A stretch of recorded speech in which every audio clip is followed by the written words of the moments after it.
ಕೀರ್ತನೆಗಳು 37ನೇ ಅಧ್ಯಾಯ 4ನೇ ವಚನ. ಯೆಹೋವನಲ್ಲಿ ಸಂತೋಷಿಸುವಿ ಮತ್ತು ಆತನು ನಿನ್ನ ಇಷ್ಟಾರ್ಥಗಳನ್ನು ನೆರವೇರಿಸುವನು.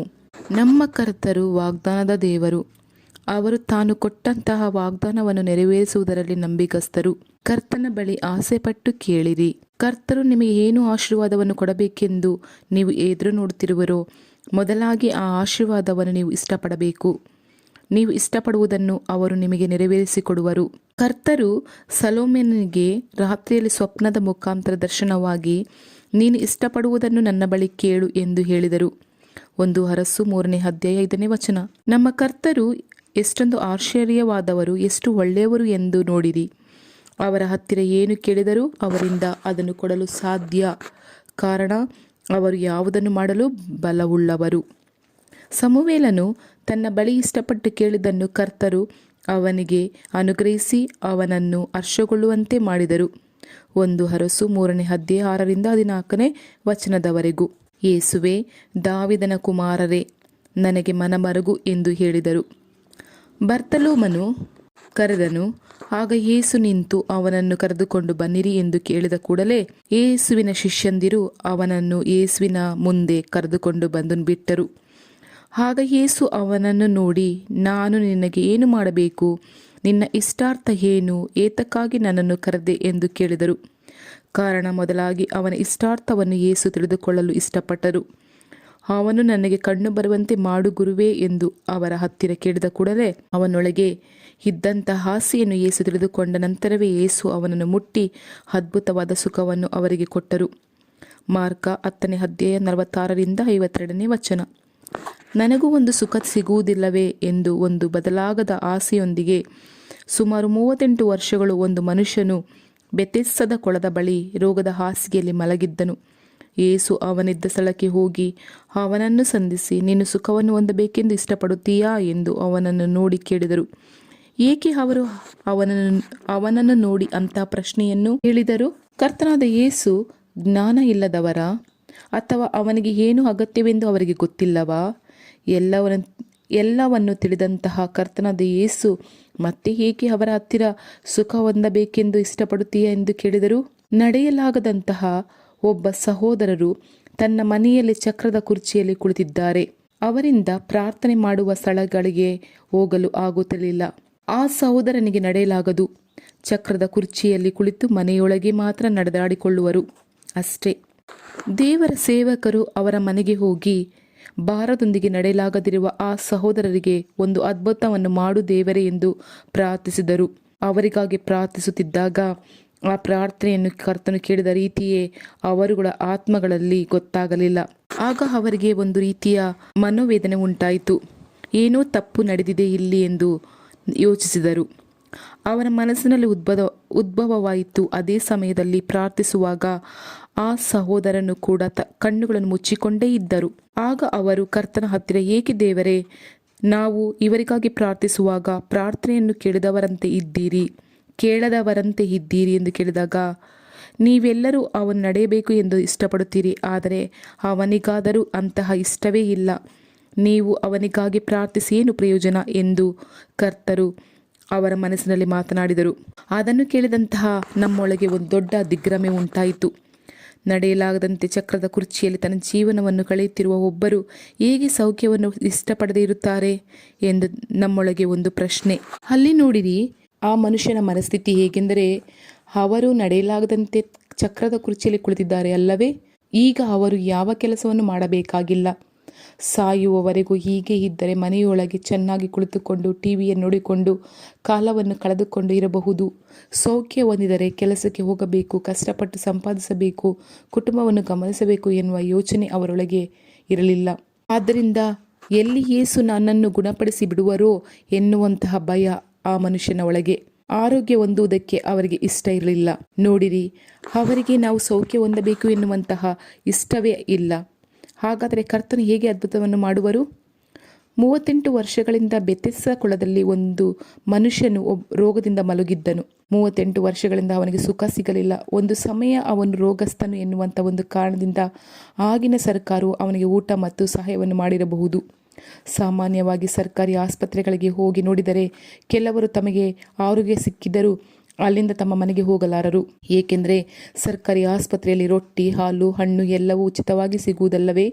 ರೊಟ್ಟಿ ಅಂದರೆ ಬ್ರೆಡ್.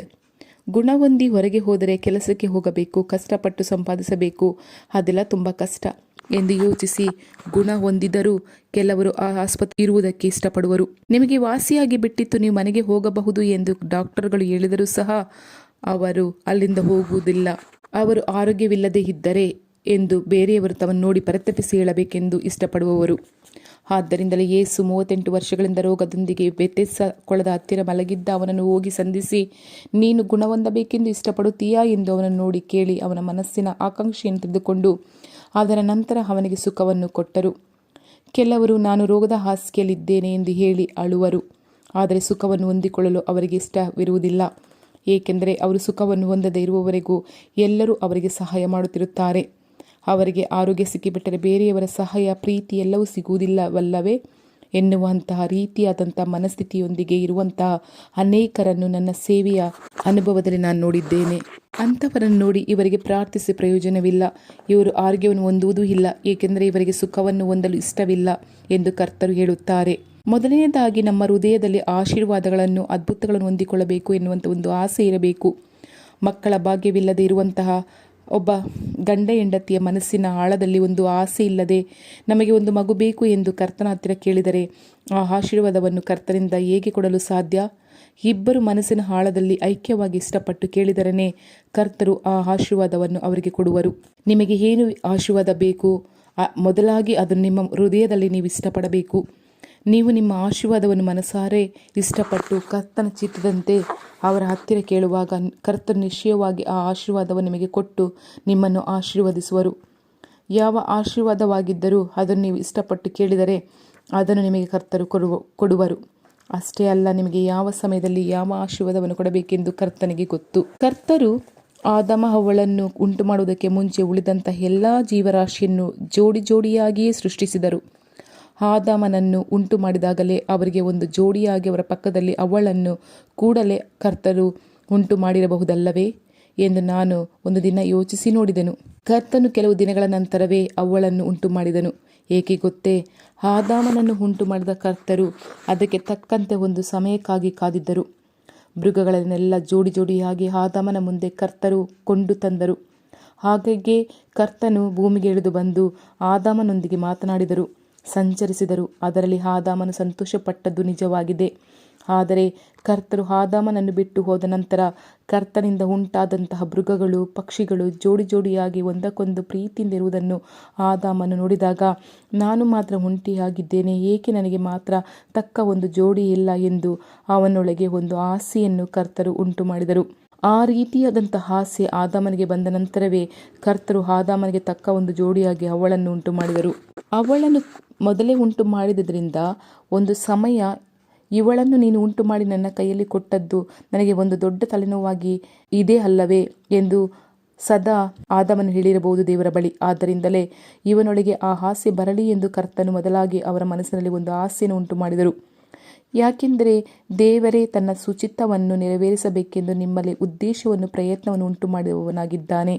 ಫಿಲಿಪ್ಪ 2:13 ವಾಕ್ಯ. ಆದ್ದರಿಂದ ನಾವು ಯಾವುದನ್ನು ಕುರಿತು ಇಷ್ಟಪಟ್ಟು ಕರ್ತನ ಸಮೂಹಕ್ಕೆ ಹೋಗಿ ಕೇಳಿದಾಗಲೇ ಅವರು ಅದನ್ನು ನಮಗೆ ಈಡೇರಿಸುವರು. ನೀವು ಯಾವುದೊಂದು ಕಾರ್ಯವನ್ನು ಇಷ್ಟಪಟ್ಟು ಕೇಳಿದರೇ ಅವರು ನಿಮಗೆ ಕೊಡುವುದನ್ನು ನೀವು ಜೋಪಾನವಾಗಿ ಇಟ್ಟಿರುತ್ತೀರಾ. ನನ್ನ ಅಭಿಪ್ರಾಯ, ನನ್ನ ಜೀವಿತದಲ್ಲಿ ನಡೆದ ಘಟನೆ, ನನ್ನ ಬಳಿಯಲ್ಲಿ ಓಲ್ಡ್ ಸ್ಕೂಟಿ ಇತ್ತು.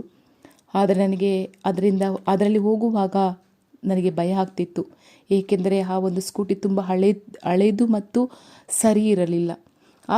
ಹಾಗಾಗಿ ದೇವರ ಬಳಿ 1-2-3 ಸತಿ ನಾನು ಕೇಳಿದೆ, ದೇವರೇ ನನಗೆ ಹೊಸ ಸ್ಕೂಟಿ ತೆಗೆದುಕೊಡು ಅಂತ. ದೇವರು ನನ್ನ ಇಷ್ಟವನ್ನು ನೆರವೇರಿಸಿದರು. ಜನವರಿ 5ಗೆ ನನಗೆ ಹೊಸ ಗಾಡಿಯನ್ನು ದೇವರು ನನಗೆ ಕೊಟ್ಟರು. ಸೊ ನಾನು ಇಷ್ಟಪಟ್ಟೆ, ದೇವರ ಬಳಿ ಕೇಳಿದೆ, ಅವರು ಹೊಸ ಗಾಡಿಯನ್ನೇ ನನಗೆ ತೆಗೆದುಕೊಟ್ಟರು. ಎಷ್ಟು ಒಳ್ಳೆಯವರು ನನ್ನ ಯೇಸು ಗೊತ್ತೇ. Thank you Jesus. ನಾವು ಇಷ್ಟಪಡುವುದು ದೇವರ ಚಿತ್ತದೊಳಗೆ ಇರಬೇಕು. ನಾವು ಸುಖವಾಗಿರಬೇಕು ಎಂದು ನೀವು ಕರ್ತರ ಹತ್ತಿರ ಇಷ್ಟಪಟ್ಟು ಕೇಳಬಹುದು. ಏಕೆಂದರೆ ನೀವು ಸುಖವಾಗಿರಬೇಕೆಂದು ಕರ್ತರು ಇಷ್ಟಪಡುತ್ತಾರೆ. ನಿಮಗೆ ಒಂದು ಮನೆ ಬೇಕೆಂದರೆ ಅದನ್ನು ಆಸೆಯಿಂದ ಕರ್ತನ ಬಳಿ ಕೇಳಬೇಕು. ಕರ್ತರು ಅದನ್ನು ಇಷ್ಟಪಡುತ್ತಾರೆ. ಕರ್ತನು ನಿಮ್ಮ ಬಯಕೆ ನಿಶ್ಚಯವಾಗಿ ನೆರವೇರಿಸುವರು. ನೀವು ಪರಿಶುದ್ಧವುಳ್ಳವರಾಗಿ ಇರಬೇಕೆನ್ನುವುದೇ ದೇವರ ಚಿತ್ತವಾಗಿದೆ. 1 ಥೆಸಲೋನಿಕ 4ನೇ ಅಧ್ಯಾಯ 3ನೇ ವಚನ.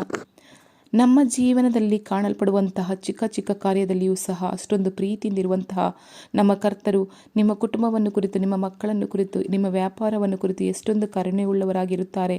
ಆದ್ದರಿಂದ ನೀವು ಇಷ್ಟಪಡಬೇಕು.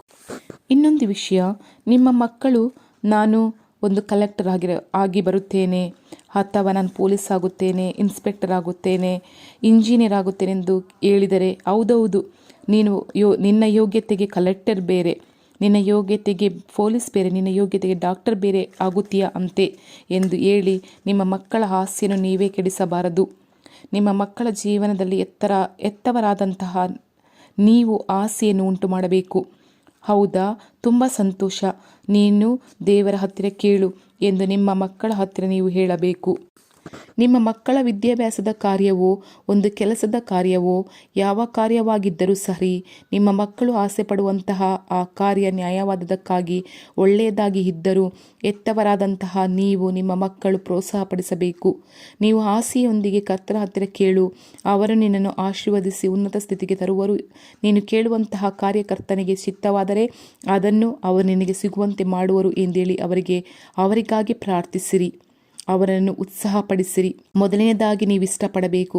ನಿಮಗೆ ಏನು ಆಶೀರ್ವಾದ ಬೇಕು? ಆರೋಗ್ಯ ಬೇಕೇ? ನಿಮ್ಮ ಮಕ್ಕಳ ಜೀವನ ಆಶೀರ್ವಾದವಾಗಿರಬೇಕೇ? ಅವರು ವಿದ್ಯಾಭ್ಯಾಸದಲ್ಲಿ ಮೊದಲನೆಯ ಅಂಕ ಗಳಿಸಬೇಕೇ? ನಿಮ್ಮ ವ್ಯಾಪಾರ ಇನ್ನೂ ಬೆಳೆಯಬೇಕೇ? ಮೊದಲಾಗಿ ನೀವು ಇಷ್ಟಪಡಬೇಕು. ನೀವು ಆಸೆಯಿಂದ ಕೇಳಿದರೆ ಕರ್ತರು ಅದನ್ನು ನೆರವೇರಿಸುವರು. ಆದರೆ ಅದು ದೇವರಿಗೆ ಇಷ್ಟವಾಗಿರಬೇಕು. ಹಾಗಾದರೆ ಮೊದಲನೇದಾಗಿ ನಿಮ್ಮ ಮನಸ್ಸಿನಲ್ಲಿ ಆಸೆ ಇರಬೇಕು. ಅದು ದೇವರ ಚಿತ್ತದ ಹಾಗೆ ಇರುವಂತಹ ಆಸೆ ಆಗಿರಬೇಕು. ನಾನು ಇಷ್ಟಪಡುವುದನ್ನು ಕರ್ತರು ಕೊಡುವನು ಎಂದು ನಂಬಬೇಕು. ಕಾರಣ ಕರ್ತರ ಮಕ್ಕಳು ಅವರ ಕಾರ್ಯದಲ್ಲಿ ಇಷ್ಟಪಟ್ಟರೆ ಅವರು ಅದನ್ನು ಕೊಡುವುದಕ್ಕೆ ಬಲವುಳ್ಳವರಾಗಿದ್ದಾರೆ. ಆದ್ದರಿಂದಲೇ ನೀವು ಅವರ ಹತ್ತಿರ ಆಸೆಯಿಂದ ಕೇಳಬಹುದು. ಕರ್ತರನ್ನು ನಂಬಿರಿ.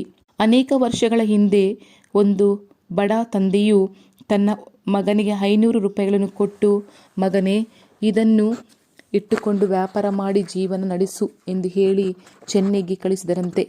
ಕೇವಲ 500 ರೂಪಾಯಿ ಇಟ್ಟುಕೊಂಡು ಏನು ವ್ಯಾಪಾರವನ್ನು ಮಾಡಲು ಸಾಧ್ಯ? ಒಂದು ಅಂಗಡಿಯನ್ನು ಬಾಡಿಗೆಗೆ ತೆಗೆದುಕೊಳ್ಳಬಹುದೇ? ತಟ್ಟೆ ಸಾಮಾನುಗಳನ್ನು ತೆಗೆದುಕೊಳ್ಳಬೇಕಾದರೂ ಹಲವು ಸಾವಿರ ರೂಪಾಯಿ ಹಣ ಬೇಕು. ಆದರೆ ಆ ಬಡ ತಂದೆಯಿಂದ ಕೊಡುವುದಕ್ಕೆ ಆಗಿದ್ದು ಅಷ್ಟೇ.